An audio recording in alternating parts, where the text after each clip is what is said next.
حتى ألقاك كل الأشياء تسائل عنك فأنت بسم الله الرحمن الرحيم الحمد لله رب العالمين والصلاة والسلام على سيدنا محمد وعلى آله وأصحابه أجمعين. Assalamu alaikum wa rahmatullah to all the brothers here in Bolton Zawiya and all of the participants joining on Zoom. Alhamdulillah, we are continuing our spiritual retreat, in special spiritual retreats in commemoration of the great Sayyid Sayyidina Al-Ibreez Ad-Dabbagh rahimahullah. And the first session today will be covering one of the only works which are available in writing that we have compiled by one of the great students of Sayyidina Al-Ibreez Ad-Dabbagh, and this is known as Al-Ibreez. So inshallah, for the next hour or so, we have Ustad Majid, who will share with us some of the special qualities, some of the amazing things really that are found in this book called Ibreez, which collects the sayings of Sayyidina Al-Ibreez Ad-Dabbagh rahimahullah. And this will continue until Salatul Dhuhr, and then thereafter inshallah we will continue the rest of the program. So inshallah, if you have any questions, there will be opportunity to address those at the end of the speech. So particularly those on Zoom, feel free to ask those on the Q&A section, and those in the room, please raise your hand at the time. Jazakallah khair. Bismillahir Rahmanir Rahim. Alhamdulillahi Rabbil Alameen. As-salatu was-salamu alayka ayyuhan nabi. Brothers, sisters, people that are watching from across the globe, we send all praises to Allah Azza wa Jal. We send praise and salutations upon Prophet Muhammad sallallahu alayhi wa sallam, his blessed companions, Ahlul Bayt. Assalamu alaykum wa rahmatullahi wa barakatuhu. Alhamdulillah, it's a pleasure and always an honor to be amongst yourselves. Inshallah, as is always the case, just to make sure technology is working, can I just ask everyone that's watching online, so I've got access to all the participants, if you could just use the raise your hand function, so I know that inshallah that you guys can all hear, because there are a significant amount of people that are watching online inshallah as well. So if you just raise your hand. Okay, good, that's all right. Okay, they're all going up, mashallah. That's brilliant. Okay, so as Brother Tasif said, that this particular session, which is going to be probably just less than an hour, is going to be focused on the Al-Ibreez, which is a compilation of the sayings of Shaykh Abdul-Aziz Ad-Dabbagh rahimahullah.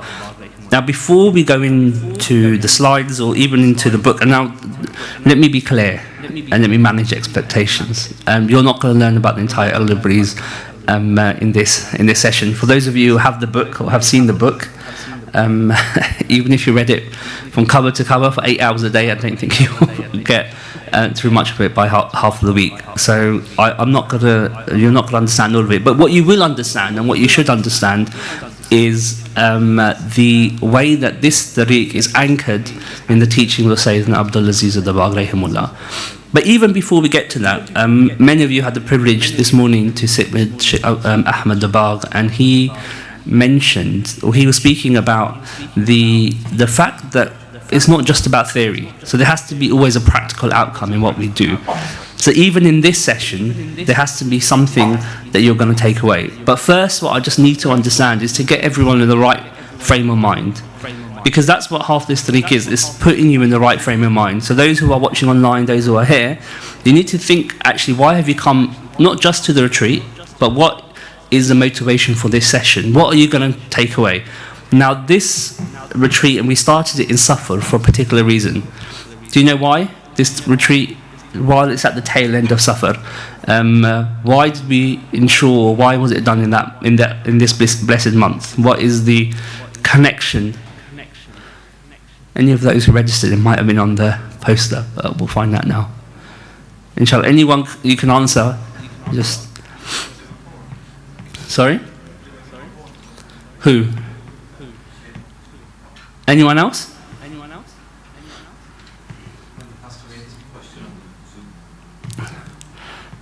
inshallah. Yes, so it has a nisbah with Sheikh Abdul Aziz Al-Dabagh rahimahullah. That's what this month has. And this entire deen is based on what? When I say nisbah, what does it mean? A connection. So we are a faith that is entirely based on connection. We want to connect to our teachers, ultimately want to connect to who? The Prophet of Allah Azza wa Jal, and then we want to connect to Allah Himself. And that's what this is fundamentally that this does. But before we even get into that, so that's the first thing. So there's a reason why there's a focus on the month. But for many of you, I understand, for most of the registrants, and you can raise your hands now, that if this is your first ever retreat that you've sat, can you just raise your hand so I can understand? Okay, that's fine. Now, so the vast majority of you have sat a retreat before. Now, I want you to also raise your hands that if this is the first time, or if you've ever heard, or if you have not ever started the course of Tareeqah on the path of Tareeqah Muhammadiyah. So if you've never been on that course. So just two then. Okay, mashallah. So the overwhelming majority of you have a connection to one, the course itself, and two, having attended retreats. Okay. So then each of you will come here for a particular purpose. Now my next question, and it's up to you if you want to raise your hands on this or not, but how many of you feel that you may have disconnected yourself, or to use another word, fallen off the course, and are here to now reconnect? Okay, mashallah. It's up to you if you want to raise your hands on this one. Okay, mashallah. Again, that's the vast majority of people, which is good in the sense that, why is it good? Is it good that you've fallen on the course, or is it good that you're here? It's good that you're here. See, I have a particular thing that I do, that if I don't get interaction from the audience, then I'll force some form of interaction. So Brother Tassif has the mic, and I won't be shy in asking him to see. So when I keep getting blank looks here, then I'll be a bit concerned that maybe you're not understanding what I'm saying. Maybe my accent is too northern for you. So I need to make sure I get that reaction. But alhamdulillah, it's good to understand. So many of you are here to form some sort of reconnection, that you may have fallen off the course, and you want to come back onto it again. But the fact that you're here, the fact that you've come here, taken that step, that's huge. And the purpose of all these retreats that we have is that the reality is we're all falling off the course. The reality is that we're all falling off. It's just that how many of us are actually just maintaining some form of connection that we just jump back on. Because one of the first things that all of you, and the only two people here that haven't heard about the course, inshallah, we'll have a halaqah with yourselves to make sure that you know. But we have 4 preconditions of the course of Tareeqah. What are those 4 preconditions? As if you can pick anyone you like.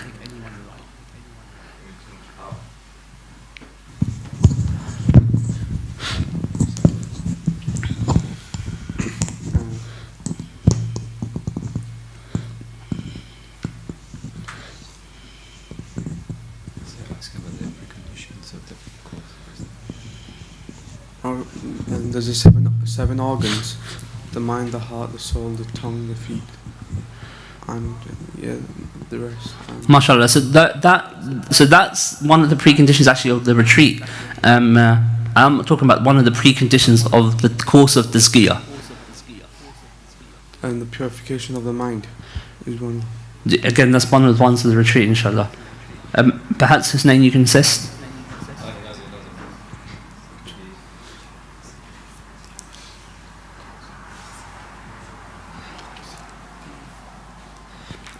One of them is belief. MashaAllah. Do you want to read all of them now that you can see?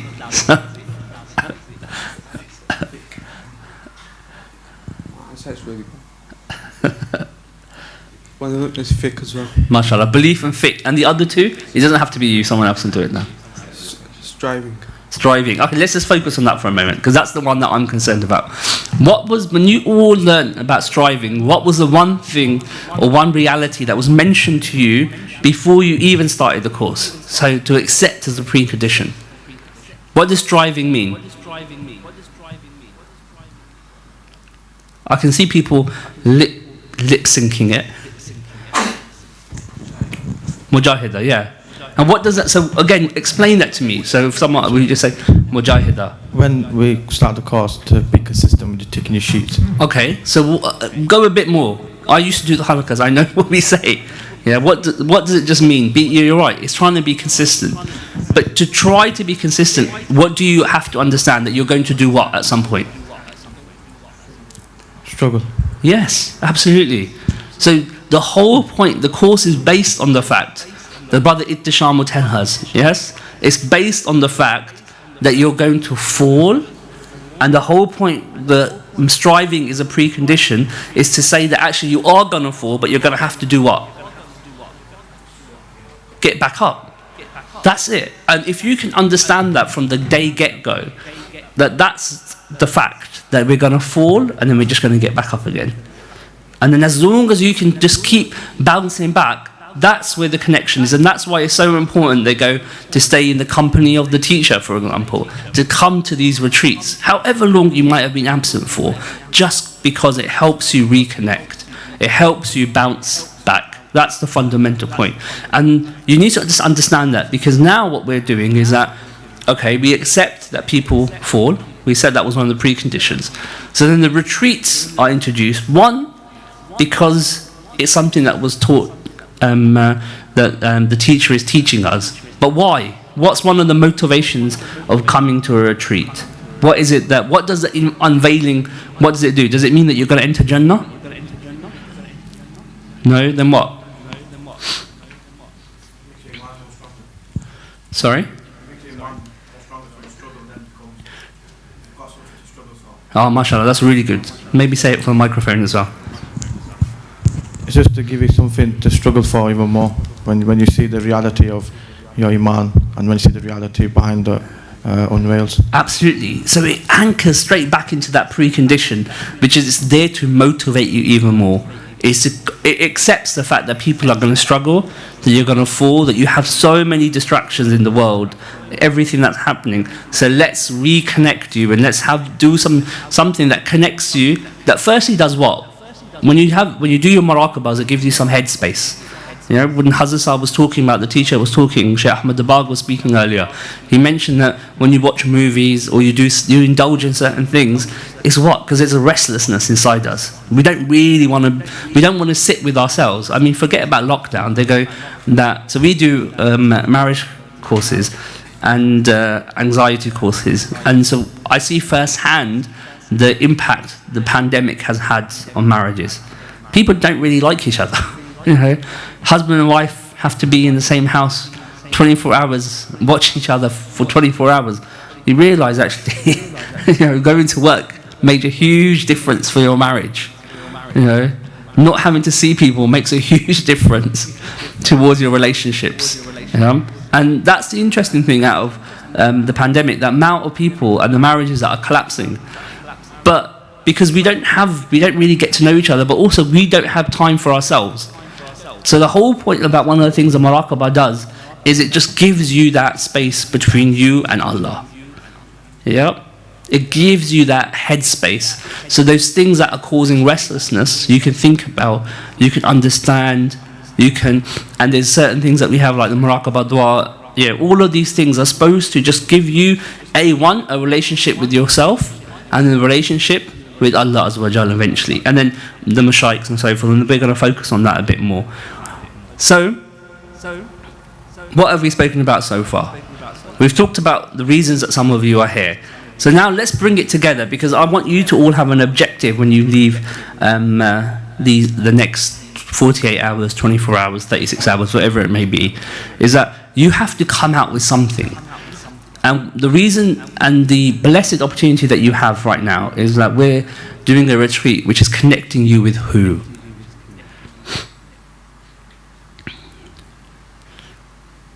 Who is it connecting you with? Tazzy, pick someone from the back. With Allah. MashaAllah. You can't go wrong with that answer, can you? I'm not going to say no. Maybe, yes, alhamdulillah, absolutely, to connect with Allah, but who else? Sayyidina Abdulaziz Dabbagh. MashaAllah. I'm glad. I thought he was going to say the Prophet Sallallahu Alaihi Wasallam. Again, I can't say, you're absolutely right. It's to connect you with Sayyidina Abdul Aziz Ad-Dabbagh rahimullah. Yeah? Because it's his teachings that this tariq is based on. And therefore, the more you connect with him, because we still don't know 1% of Shaykh Abdul Aziz Ad-Dabbagh rahimullah, save what? One of the biggest things that gives us an insight into that blessed personality is who? MashaAllah. And who is that? Absolutely. Shaykh Ahmad Dabbagh is the biggest clue, is the biggest insight into the great Ummi Saint of Shaykh Abdul Aziz Ad-Dabbagh rahimullah. That is our biggest door and access to him. So this, everything else that we're speaking about, the miracles, Al-Ibreez, you know, that's, just remember, don't think that your avenue to Shaykh Abdul Aziz Dabbagh rahimullah is through this. It's actually through Shaykh Ahmad Dabbagh. He is the true knower of his teacher. He is the true knower of Allah. He has the marifah of Allah, of the Prophet of Allah sallallahu alaihi wasallam, and Shaykh Abdul Aziz Dabbagh rahimullah. So don't for a moment think, so everything that you want to learn, you want to get access to that doorway, you'll see it through Shaykh Ahmad Dabbagh. So what this particular session will then do to you, inshallah today, is going to anchor and see actually that some of the things that you've already been learning about in your life, many of you have been on the course or connected for years, for decades almost, 10, you know, whether it's for 10 months or 10 weeks, you're going to see how some of those teachings, how they manifest or how they will link back to Shaykh Abdul Aziz Dabbagh rahimullah. But more importantly than that, is that we're going to have muraqabah sessions between now throughout, yeah? Yes or no? So you have to have an objective now, even for your muraqabah sessions, because you guys have been on more, you know, a number of retreats. Yeah? So this, for many of you, the overwhelming of you, both online as well and here, this isn't your first retreat. So don't make this retreat the same as your previous retreats. You know, we want there to be something extra. And you're doing a retreat which is connecting you to Shaykh Abdul Aziz Dabbagh rahimullah. So you want to make sure that you increase the standard or increase the level of what this retreat's going to be. You know, as they say, raise the game. So you can only do that. I can't do that.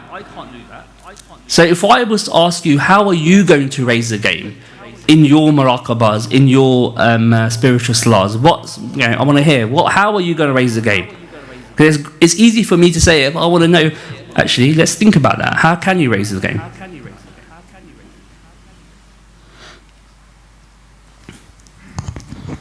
Maybe before you start the muraqabah, like 10-15 minutes, we'll cut all distractions, make sure you get in the right mindset. Okay, mashallah, that's really good. That's a true sportsman speaking. He knows how to raise his game, yeah? What else? So he's talking about the preparation. Just make that bit more of an effort to come here earlier for your salahs, to do the purification, the tazkiyah of your lataif. What else?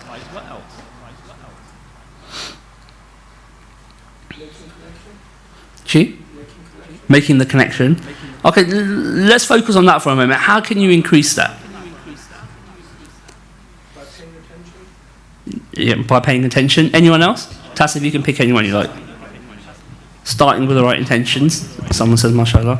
And people online, inshallah, please don't hesitate to also give your answers. I can see as well, inshallah. If you just use the chat function. By removing distractions, so reflecting more and more on what possibly distracts one. So I want something easier than that, because you're making it hard for yourselves. You are doing a muraqabah that is going to connect you to which personality? So Brother Ittisham, the blessed Brother Ittisham says Sayyidina Abdul Aziz Dabbagh rahimahullah. Absolutely. So how do you, what else can you do? Yes, brother. The more you think of your own Shaykh. MashaAllah, yeah, we have Sufis amongst us. The answers that you give me, MashaAllah, are profound. Yes, alhamdulillah, that's all good.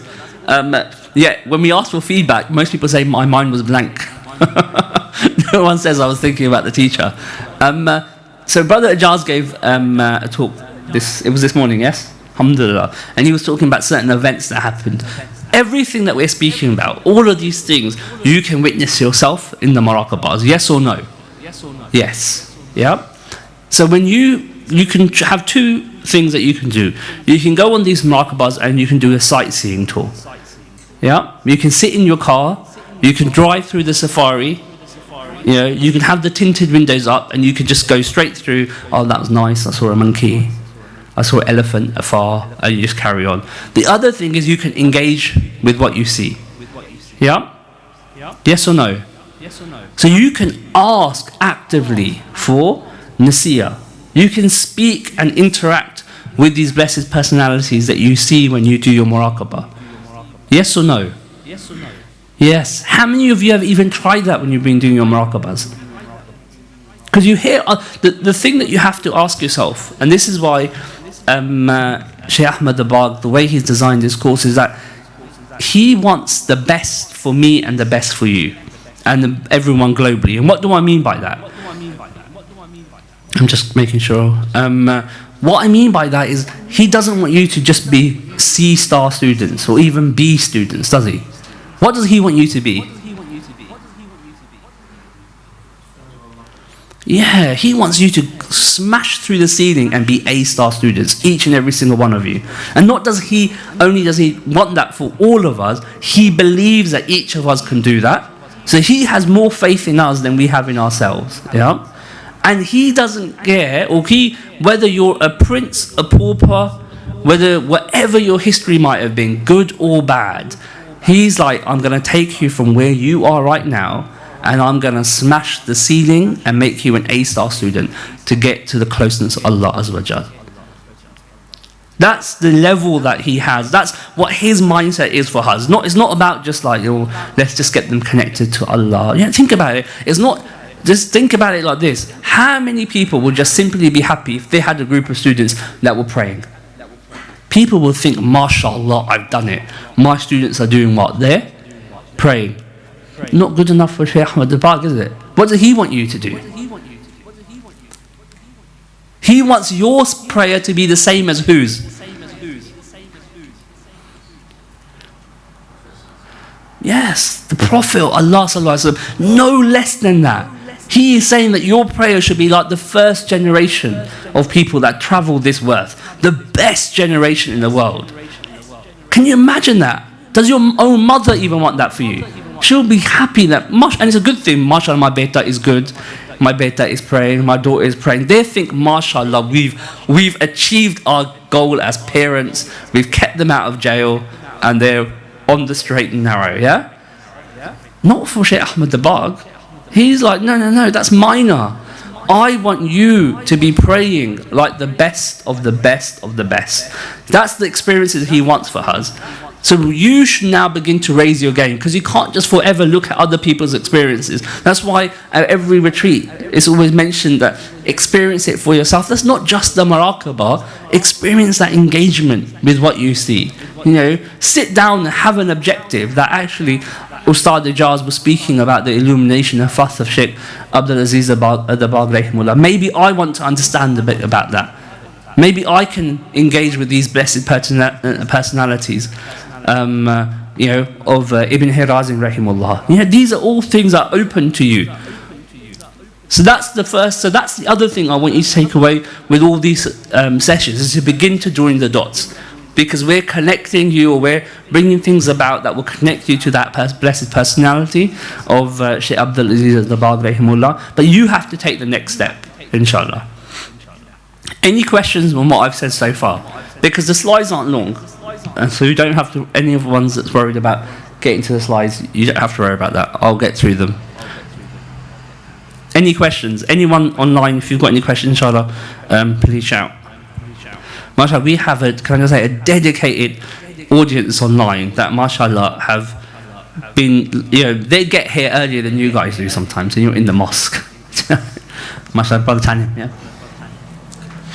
I really like the concept that you are encouraging us to, step up the muraqabahs. But most of the muraqabahs is on autopilot. You kind of just you don't really have that much control of what's happening. So do you have any tips? Yes, on absolutely. How we can get that control? That's a really good question, mashallah. Really, really good question. I could turn around and say, we already gave it to you at the beginning, but that's a really, really good question, actually. So what are he asked, okay, isn't the muraqabah autopilot? Yes, there's a massive part of that, you know, but what is it that you can do? Because what did, before the muraqabah barzakh that Ustaz Sajid did, what was shown to you first?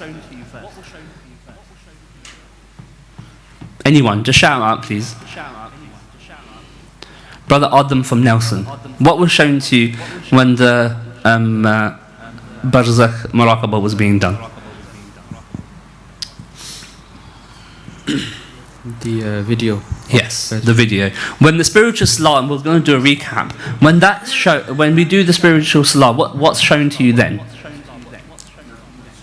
Yeah. So if you think of your spirit like this, when you're in a state of muraqabah, yes, that your soul, if I had a laser pen, I would show you. But you know, when you have, you know, they got banned from school, didn't they? People used to flash them in the teacher's eyes, I think, and stuff like that. I don't know. I was a good boy, so. But you used to have those laser pens. Do you remember? You flash it and a laser shoots out. Does everyone know what I'm talking about first? Yeah, because otherwise it's going to be a bad example. Yeah. So the laser, so I point the laser at that speaker over there. I point it there, and then you see a red dot there. Very simple. The concept, yes? I do the laser at the ceiling and the red dot will come up on the ceiling. So your spirit is simply like that. So you, with your mind, yeah, when you've transferred and you're in a state of muraqabah, your spirit is that you just have to do a thought of where you want to be and the spirit follows, just like the laser. That's it. So whether it's future, it's past, it's going to Fez, in the present day, in the past, all of that, you just need to give it that thought, and then that it takes you there, and then you go to, as you say, autopilot. Then you just let it flow, see where it takes, and then it will jump itself wherever it needs to go. But you could just give it, just like that laser, you can just point it in the direction you want your spirit to go.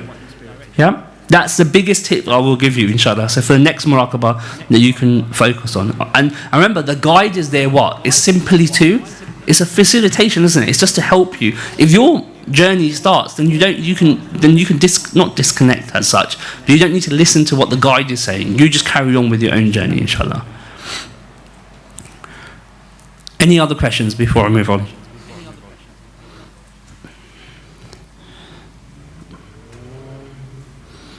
Okay, inshallah, and likewise for the participants that are watching online, if you just use the chat function, I can see any questions that you have.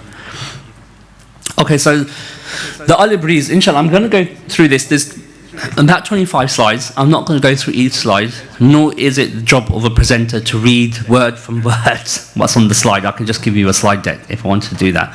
But what I want to do is just go through some of the chapters that are in the book and just draw out some key things that I want you to take away. But the first thing I want you to take away is when you, can you just raise your hands for everyone that's got a copy of the Al-Ibreez? I'm not asking if you read it, so don't worry, I'm not going to ask you questions with it, but I try to know who's got a copy. Okay, mashallah. Good. So you guys are experts. Maybe I should invite you guys to come sit here then, yes? No, I wouldn't do that. So this introduction to Al-Ibreez. Now, who is the Al-Ibreez authored by? Who was it written? Majid. It's right, Tassa, he can I'll just repeat the answer. You can read off the slide, mashallah. Yeah, it was compiled by Ahmed bin Mubarak, yeah? Al-Lamati, they say. And I'm going to refer to him as Ahmed, because Ahmed bin Mubarak. Now, he's the one that authored the book. So it wasn't written by who? Sayyidina Abdul-Aziz al-Dabagh rahimahullah. Now he was what they referred to as an ummi, and I would translate that as someone that didn't have a formal education. Yeah, I mean that's probably the best way to do it. Didn't go to a schooling system or a madrasa as such. Yeah, so he didn't have a formal education. Now, Ahmed bin Mubarak was one of his foremost students. He had other students as well. Now, the reason that here, and I'm not going to go through all of it, but I've put here what some of the students of Ahmed bin Mubarak said about him. So he was a scholar in his own right. And now one of the senior ustads, Imam Qais, I think, will be going through some of the scholars that are connected with Sheikh Abdul Aziz Dabagh rahimahullah. But I can't not speak about Ahmed bin Mubarak if I'm not going to speak about the Al-Ibreez. So he was a scholar in his own right. What do I mean by that? He was a scholar galore. He was someone that was foremost in the Islamic sciences, in Aqidah, in fiqh, in jurisprudence, all of these things. He was a scholar. He was learned, formal education. He was someone that would lecture at the Al-Qarawin, one of the foremost universities in Fez during that time. Now, why do I mention that? Because one of the fundamental things about, now he was someone that was so versed in Islamic knowledge, so versed in it, that he would say with surety that the scholars that had come before him would benefit from him if they were here right now. Like, that's how strong he was in his knowledge. That's, he would be able to really come up with, his mastery over hadith, mastery over fiqh was like none before, which was interesting because the scholars in the Qarawi had issues with why he took someone like Sheikh Abdul Aziz Dabagh rahimahullah as his teacher, because he had no formal education. So now this is interesting, because from as a dini perspective you think these are scholars we're speaking about. But see how everyone likes to make a club? We're the educated ones. We're the ones that are scholars. How can Sheikh Abdul Aziz Dabagh rahimahullah know more about Allah, know more about certain rulings or how the Quran is than us who have spent years and decades learning at the feet? The answer is very simple. The answer to that is Sheikh Ahmed bin Mubarak, because he was amongst the top of the top of the top of the scholars, and he's saying, I'm taking him as a teacher. So you get a glimpse into the teacher through what you said at the beginning, through the students, don't you? So if he, as a top scholar, who is saying that I had such knowledge that even the scholars of the past, he says, would benefit from him, and he's saying, I sit at the feet of Sheikh Abdul Aziz Dabagh rahimahullah, there's a lesson in that in itself. Yeah? Because he's someone that knows all the hadith. He knows, not everyone knows all hadith, but he knows a vast majority. He knows so much Islamic knowledge, and yet he's saying that Sheikh Abdul Aziz Dabagh rahimahullah is answering questions that my knowledge can't answer, my learned knowledge. So that's what the beginning part of the book does. But it's interesting that Sheikh Ahmed bin Mubarak doesn't speak about himself. They have one of his students talking about how his supremacy in knowledge. Then the first section, and I'm going to skip through some of this because I want to get to some particular chapters that I want to speak to you about, talks about, and Ustad Ijaz spoke about this morning as well, about one of the scholars who had gifted something to Sheikh Abdul Aziz Dabagh rahimahullah, which was what? You've heard it 3 times now. Dr. Idrisi mentioned it, Ustad Ijaz mentioned it, and I now have it written on there. Which is what?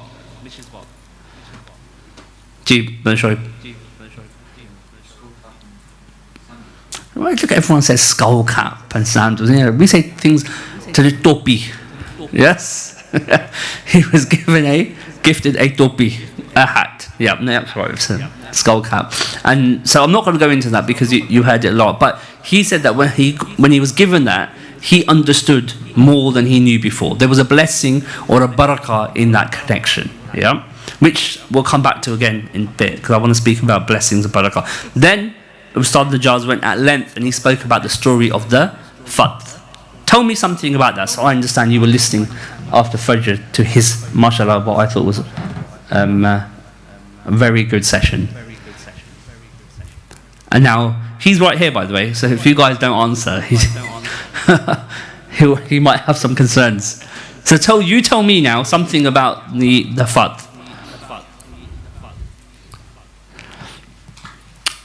Nuraya, maybe just take the slide off for a moment, because I want them to draw from Ustad Ijaz's lesson. Tell me something about the Fath.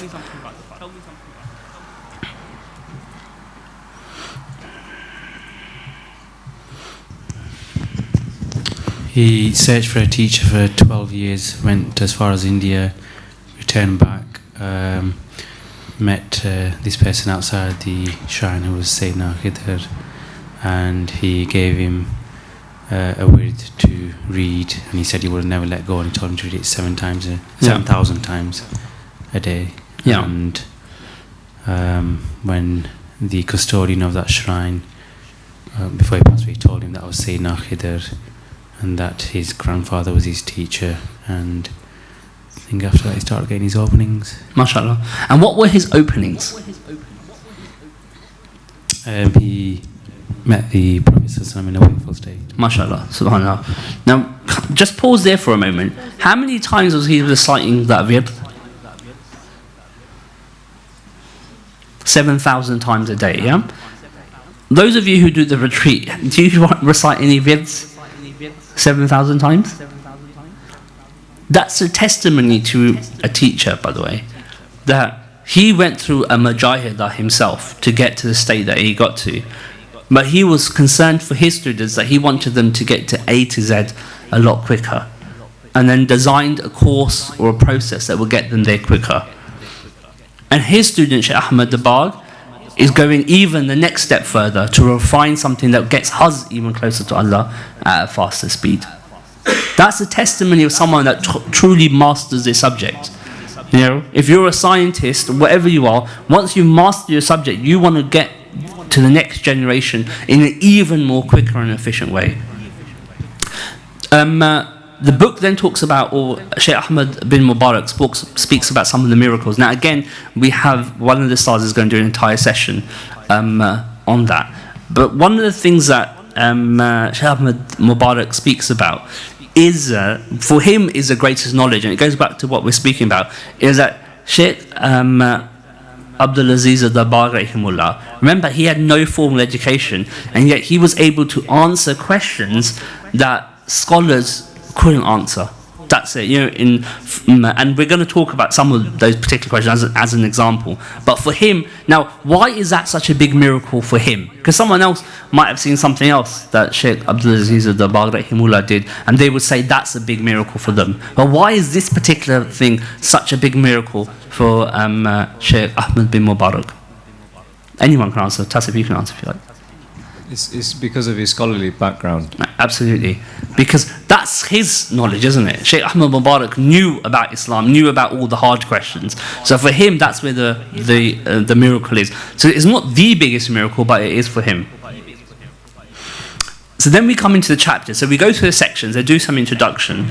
And then one chapter deals with some of the hadith. Now remember, Shaykh Abdul Aziz Dabagh rahimullah had no formal training. If you look at the bit that I've highlighted in green on the slides, you know, and this talks about hadith where the Prophet of Allah sallallahu alaihi wasallam came before the companions, and he had what in his hand? 2 books, yeah. And he goes, in the books they contain all the names of the people that will enter Jannah and all the names of people that will enter the hellfire. Now, well, those, you know, how many people are there in the world between the time of Adam alayhi salam and yet to come until the Day of Judgment? It's going to be a fair few, yeah? Trillions, billions, we don't, you know, it'll be, it's not going to fit in what? You know, as we would understand it in 2 books. Yet the Prophet of Allah has come before his companions, held 2 books. And so they asked that question, and the scholars had. And if you listen to Shaykh Abdul Aziz Dabagh rahimullah's answer, it's really interesting. And it shows where his knowledge comes from.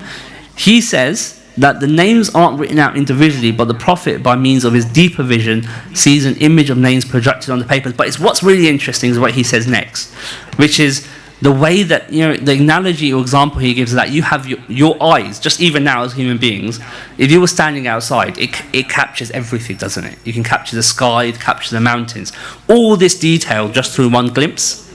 And he's giving, so you even get an insight into the Prophet of Allah in terms of how his insight was as well, i.e. how his deeper vision was. So that's one of the things that he then speaks about. And then the next thing I want to speak about is chapter 3. Now this is really interesting because this is fundamentally, it comes to the course of tazkiyah that we do, yeah, and the examples. Now in chapter 3, now before we get into that, actually, I want you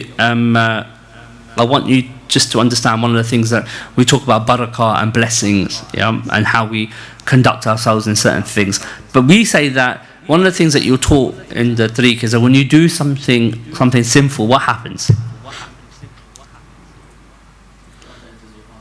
Sorry? A black dot enters your heart. So your actions have an impact on the way that you are. And this particular chapter speaks exactly about that. It says that, when they refer about a bonds person, just it's a person, yeah, and it mentions that, when the type of actions that they do will either be, there will be either good actions or bad actions. There'll be something that will bring them closer to Allah or will take them away from Allah. So even in your normal work that you're doing, normal actions that you do, depending on how you're conducting yourself, it's going to either bring you closer to Allah or bring you away from Allah. Because you can commit fraud, for example, or you could not commit fraud at all, but you can be really harsh with your colleagues. You can swear to your family members. All of these things. You can still provide for your family.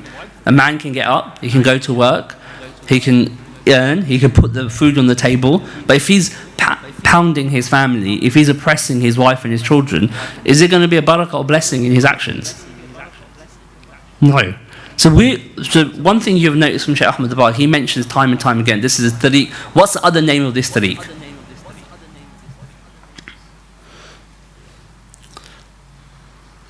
You won't be able to find it on the screen. Tariqi? Yeah, someone said it, mashallah. Who said that? They're going to get a top prize. Oh, not him. Sorry, you're not going to get a top prize.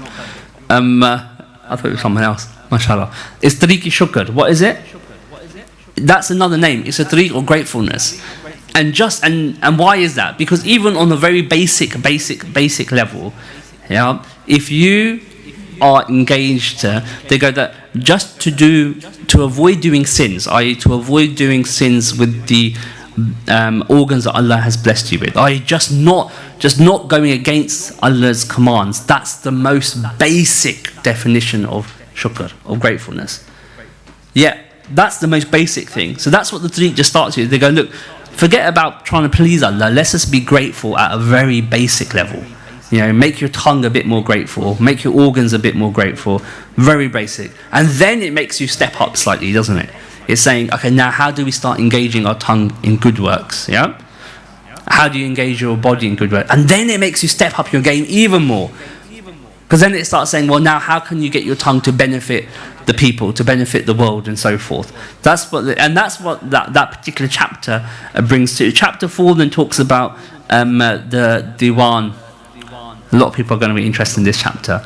Again, this will come up. An entire session is just dedicated to how the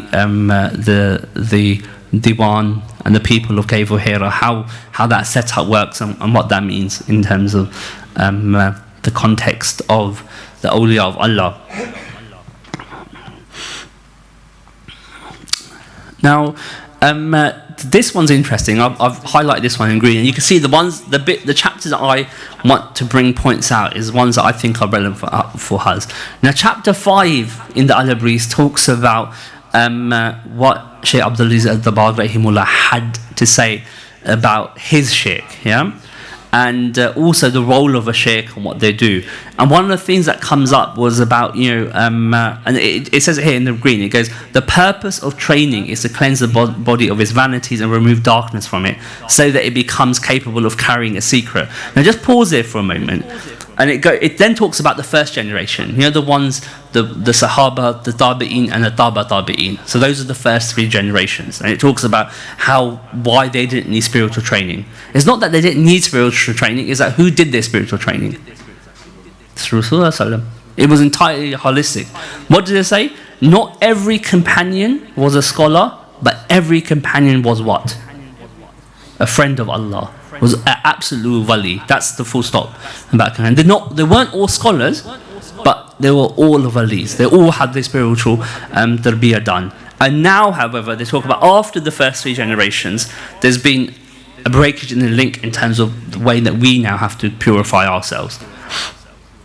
But there's a bit here that talks about capable of carrying the secret. I just want to pause on that for a moment. What did Dr. Idris say about Shaykh Abdul Qadir Jilani?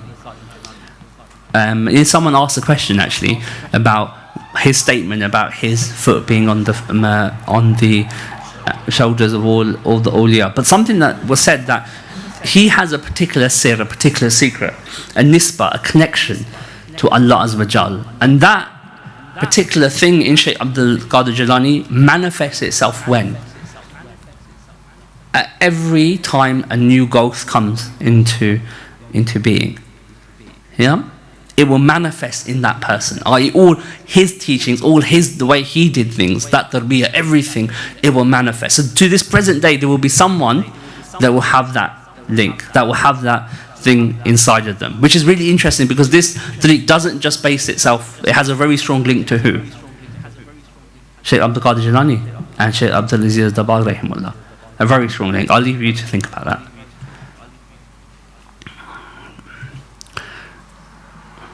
Now, I'm going to go into chapter 6, but I'm going on to this particular bit. And this one is really relevant for us. And I'm going to ask just someone to read the bit in green. Tassif, if you could perhaps just pick someone. Don't worry, we will finish inshallah on time. But I just want to bring this particular bit out. Just the bit in green, yeah?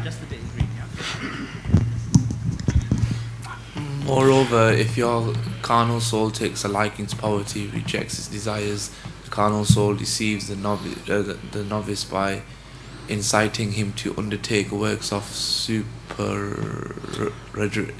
Nawafil, just say Nawafil. No. After all, the Prophet himself didn't practice extreme self-denial, and he said, whoever dislikes my habitual practice, sunnah, isn't one of my own. In this way, the Prophet ﷺ advised the believers and directed them away from the carnal soul's wayward desire.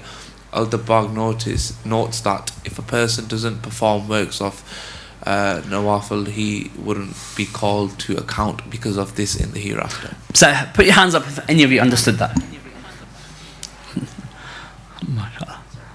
Okay, so but why have I mentioned it? Because there's something in that that's so amazing, and it's it teaches us adabs about our teacher and what this speak teaches us.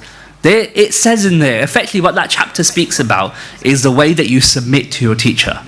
Yeah? What does it speak about? How you submit to your teacher. Now, I'll give you an example. When it tells, and look at the way that Shaykh Abdul Aziz Dabagh rahimahullah gives you the example of submission here. He says that, now actually, let's ask it as an example. When, how many of you, either yourselves or have come across someone that when they become, I'm going to say pious, yeah, that they want to give up, the work, they want to give up dunyadari and become a person of deen, give up work and spend their time in the way of Allah. Have any of you ever experienced that? Come across anyone else that wants to do that? Raise your hands. I want to see some, and those online as well. Yeah. If you ever experienced that, so that's someone that they've come into what they believe is a way of deen now, and they're like, that's it. I don't want to do. I want to cut back on my work. I don't want to do any work. I just want to spend time earning for Allah. Doing that. And it's really interesting because this chapter is talking about this. That actually, it's not about what you want. Yeah, it's not about what your desires want, because it's the same desire that says to you that you want to commit sin that can also make you want to be someone, I'm going to fast all the time, because I want to really feel like I'm doing some sort of sacrifice. It's the same type of because we're not slave to our emotions. That's what the Tareeqah teaches us. You don't pray, you don't refrain from sins because you feel like you want to refrain from sins. You do so because that's what's required of you. And exactly the same with the shaykh. It's saying this is exactly what it says, that the tarbiyah the shaykh will do, and it anchors it in hadith, but it's that you don't become your own shaykh, because it's just the same. Because when you start saying that I'm going to stop doing my work now because I want to become a deeni person, who's taught you to do that? That's you being your own shaykh fundamentally. So what Shaykh Abdul Aziz Dabagh rahimahullah talks about, how you should put yourself fully on the lap of your shaykh. Now that's a really important lesson for the likes of you and me, because before we become supermen, and start thinking I'm become a superhero, I'm going to give up on the good, the bad and the ugly. Give up on the bad and the ugly, but before you decide what is good and not good for you, submit yourself before your shaykh. It's for him to make that decision before you think you're becoming super pious. And look how that's anchored. It's interesting that Shaykh Abdul Aziz Rahimullah brings that point out. And that this is where the bit here says, therefore place your carnal soul on the Shaykh's lap like an infant on its mother's lap. That's the example. Look at the vision that he's giving us. That like a baby is put on the lap of his mother. That's how we should be with our teacher. You're just an infant. You're a baby that on the lap, and they'll tell you what's good for you and what's bad for you. And you won't tell yourself what's good for you and what's bad for you. And that means it covers everything. It doesn't just, everything that you do, your work to your namaz, all of it impacts your hereafter. So everything is something, you should submit yourself fully to the teacher in all aspects of your life. I'm just mindful of time, so there's one other particular thing that I want to mention. One thing I'm not going to go into it too much, but it speaks about this, and we've had Shaykh Ahmed Dabag speak about this as well, is that the type of light that you can get, that even people of non-belief can get a certain light that can give them more knowledge in spiritual aspects, but they're not ones that will take them to Allah Azza wa Jal. And it's mentioned here about Plato, Galilee, these philosophers, they knew stuff about the celestial realm, i.e. the heavenly realm, and it talks about why is it that they have some of that. And I will speak about it, inshallah. If anyone wants to know more about that, come and speak to me privately, inshallah. But let me bring out stuff that I think is inshallah important to you. Now, in chapter 10, one of the things that it goes into, Al-Ibreez, it goes into detail about the barzakh. What does it talk about? The detail about the barzakh. It says about, and it talks about the positions in the day in the barzakh, and how when we have that covenant with Allah Azza wa Jal, how at that moment it gives us more of an insight about what happened when there was an assembly of the spirits. And it was asked to us that when Allah asked each and every single one, am I not your Lord? And how our reactions then determined where we are now. And again, Shaykh Ahmed Dabag touched on this earlier this morning when he said that some people you get on with very well, that you have a connection with straight away, and others that you don't get on very well. It all still relates back to that assembly with the spirits, who you had a connection with then and who you have a connection with now, i.e. the people that you naturally get on well with. The fact that we're all here under the guidance of Shaykh Ahmed Dabag Rahimullah means that we all had a connection in the spiritual realm, which is amazing if you think about that.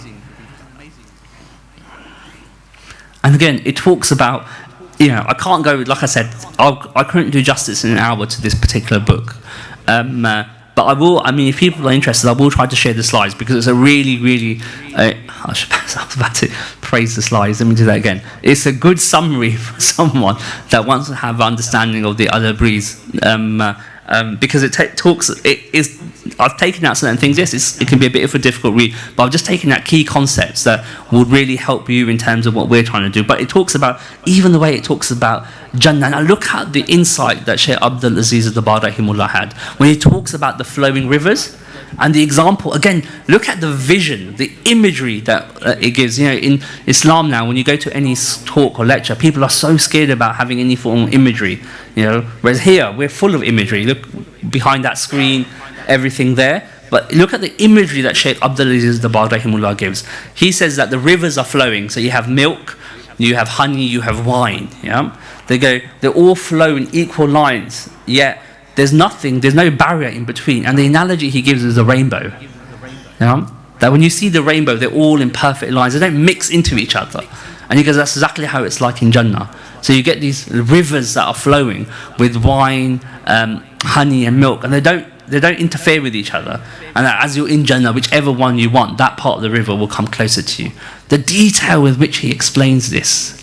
And again, that's something that he's given us access to through Shaykh Ahmed Dabag, about how we can experience this, understand that in detail. Now this will also help you in terms of your muraqabah, because your spirit is still linked to what you understand here. Because there's, when you have a dream or when you have a spiritual, sometimes you have a muraqabah, you won't understand, you won't know which your consciousness now can't tell which companion it was, because maybe at that point you didn't understand.